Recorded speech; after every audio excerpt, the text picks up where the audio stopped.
पहले तो कल से ही जब से बर्फ़ शुरू होगी श्रीनगर में, सारे हमारे ऑफिसर्स, एग्जीक्यूटिव एजेंसी जो हमारे साथ है, MED की हो गई, RNB हो गया, SMC हो गया, वो सारे ही फील्ड पे थे और अच्छे से अपना काम कर रहे थे। वो आर वेल प्रिपेयर्ड और इसकी बहुत सारे रिव्यू मीटिंग्स ली गई थी।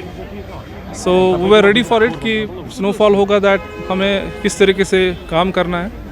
अगर आप देखेंगे कल से ही, क्योंकि श्रीनगर में उतनी ज़्यादा बर्फ़बारी नहीं हुई, तब भी 6-7 इंच जो है बर्फ़ रही और विद इन द टाइम जो क्लियरेंस मैकेनिज़्म है उसको लाया गया, जिसमें MED की जो ऑलमोस्ट, अगर आप देखेंगे मैकेनिकल डिपार्टमेंट के 1632 किलोमीटर जो हमारे रोड है उसको क्लियर किया गया। ये सारे प्रायोरिटी 1 रोड्स हैं और अगर आप देखेंगे सुबह का अराउंड 12 बजे का स्टेटस, हम लोगों ने ऑलमोस्ट सारे मेन जो आर्टरीज़ है जो श्रीनगर की, वो क्लियर कर दिए थे थ्रू MED।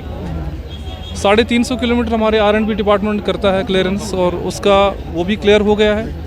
उसमें अभी कुछ प्रोग्रेस करना है हमें। अगर आप 12 बजे की बात करें तो हम लोगों ने ऑलमोस्ट 50% हुआ था, बाय आफ्टरनून ऑलमोस्ट 70% है एंड जो बचा कुचा है वो हम कर रहे हैं, वी आर डूइंग दैट।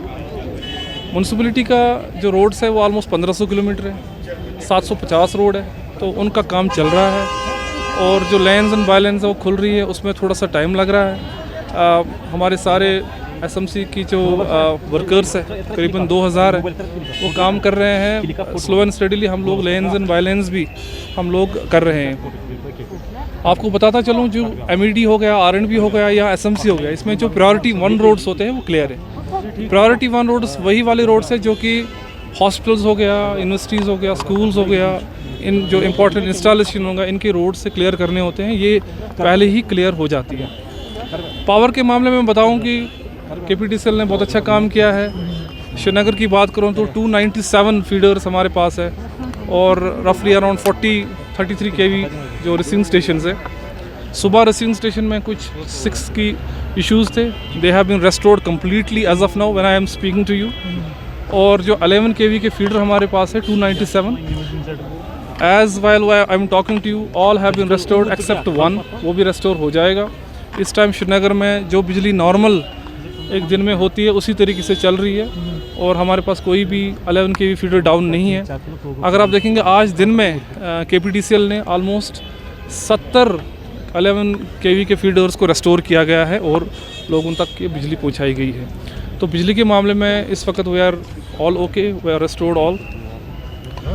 बाकी जो फूड महकमे की तरफ से जो हमारे पास रहता है, स्टोर रहता है, चाहे फूड ग्रेन्स का हो, करीबन 50,000 क्विंटल रहता है और एडवांस राशन रहता है हमारे पास, वो हमारे पास ऑलरेडी है। LPG की कोई कमी नहीं है, LPG हमारे पास ऑलमोस्ट 21 दिन का रहता है। ऐसे ही जो एसेंशियल डीजल हो गया, बाकी चीज़, ये भी हमारे ऑलमोस्ट 3 हफ्ते के लिए रहता है, तो इसमें भी कोई इशू एज सच हमारे पास नहीं है। PHE की स्कीम्स की बात करें, 47 स्कीम्स हमारे पास है।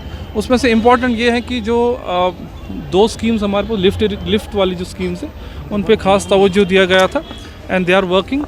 और कुछ इश्यूज़ आए हैं, पानी के इश्यूज़ आए हैं स्पेशली एरियाज़ में जहाँ पर वाटर सप्लाई स्कीम जो टेल एंड पे है, जैसे राजबाग हो गया, गोगजीबाग हो गया, या कहीं इधर HMT साइड में जो टेल एंड पे है, उन पे हमारे पास जो टैंकर्स है डिपार्टमेंट पर, उनको फील्ड में लाया गया और लोगों तक पानी पहुँचाया जा रहा है। हमारा जो डिस्ट्रिक्ट कंट्रोल रूम है, पहले तो सारे डिपार्टमेंट्स में, चाहे MED हो, RNB हो, SMC हो, KPTCL हो, सब लोगों ने अपना अपना कंट्रोल रूम जो है बनाया हुआ है। आप मीडिया में भी हम लोगों ने वो नंबर्स को शाया किए गए हैं और वहाँ से लोग कॉल्स भी करते हैं और उन पे उनका अजाला किया जाता है जितना हो सकता है। और साथ ही साथ डिस्ट्रिक्ट एमरजेंसी ऑपरेटिंग सेंटर जो कि DC ऑफिस में रहता है, वो 24/7 होता है। वहाँ पर भी, वहाँ का नंबर भी जो है शाया किया गया है, उस पर भी लोगों के कॉल्स आ रहे हैं। जहाँ पर जो कॉल्स आ रहे हैं वो टेकिंग और उन पर एक्शन लिया जा रहा है। मेरी रिक्वेस्ट रहेगी यही कि दैट बाय लेन्स में बहुत सारे कॉल्स अभी आ रहे हैं श्रीनगर में एंड इंशाल्लाह उनको भी हम लोग कंटिन्यूसली, हमारे जो SMC के जो मुलाजिम हैं, जो वर्कर्स हैं, वो अपना काम कर रहे हैं। जहाँ पर मैनुअली करना पड़ रहा है वहाँ कर रहे हैं, जहाँ जो मशीन का काम था वो तो ऑलमोस्ट हम लोगों ने कंप्लीट कर लिया है, दैट वी आर डूइंग। एक और चीज़ इम्पॉर्टेंट थी कि दैट कुछ क्रिटिकल एरियाज़ है श्रीनगर में जहाँ पर आप देख रहे हैं कि थोड़ी सी बर्फ़बारी होती है तो फिर गाड़ियाँ रुक जाती हैं। उन एरियाज़ पे कोशिश की हमने दोपहर के बाद हमने उन पे स्पेशल टीम्स भेज के, जैसे नौगाम हो गया, फ्लाईओवर हो गया, बडियारी हो गया, इधर शिफा हॉस्टल के पास कुछ कंप्लेंट्स आ रही थी। वी आर लुकिंग इनटू, अब बर्फ़ गिरी है तो थोड़े थोड़े कंप्लेंट्स आएंगे। सो जितना भी हमारे पास मैन पावर और रिसोर्सेज है we are using that optimally and कोशिश कर रहे हैं दैट लोगों को राहत मिले। ठीक है, बताया कि लिंक रोड्स में थोड़ा सा टाइम लगेगा। जो एक्सपेक्टेशंस पहले थी, पहले 4 दिन लगते थे, 5 दिन लगते थे। अच्छी बात है। लोगों की एक्सपेक्टेशंस भी ये है कि लेन्स एंड बाइलेंस भी एक दिन में खुल जाए। ये बहुत अच्छी पॉजिटिव साइन है। हमारी पूरी कोशिश है कि हम उनको खोलें। हमारे पास जो स्मार्ट बसेस 90 स्मार्ट बसेस हैं, उनमें से ऑलमोस्ट बहुत कम बसेस हमारे इस वक्त 15 से 20 बसेस चल रही थी बिकॉज ऑफ जो पावर का उनका चार्जिंग का इश्यूज़ रहा था। But I think I have talked to minister साहब, it will be address properly.